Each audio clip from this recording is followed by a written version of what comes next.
لا شك أن اللحظة اليوم تاريخية، ونحن في محطة يحتاج منا تضافر الجميع. المطلب الجنوبي واضح باستعادة دولة الجنوب، عبرت عنها الساحات والمليونيات بشكل كبير.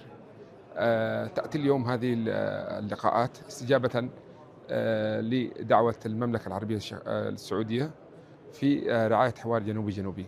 هذا مطلب حقيقي. الوسيط الإقليمي مهم جدا، بل هو شريك فاعل في الوصول إلى مخرجات تلبي تطلعات هذا الشعب في الجنوب.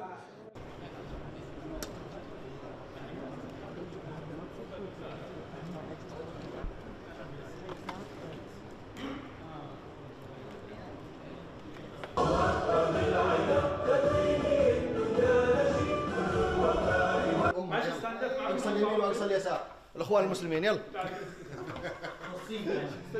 So the goal is still there, the idea still exists, and we still struggling and fighting for to reach this goal, which is the total independence of Saudi Arabia.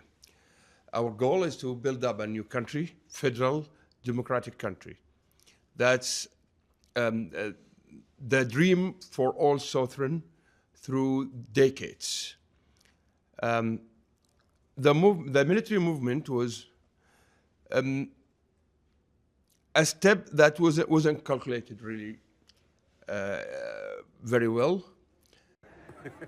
باقي معك واحد خلفك برضه. تعال يا نزار تعال. Saudi Arabia never been against the independence of the South. I'm going to tell you with evidence it was the opposite. Saudi Arabia supported us in 1994 war when Ali Saleh and his forces attacked to occupied South. We received a good support from Saudi Arabia at that time.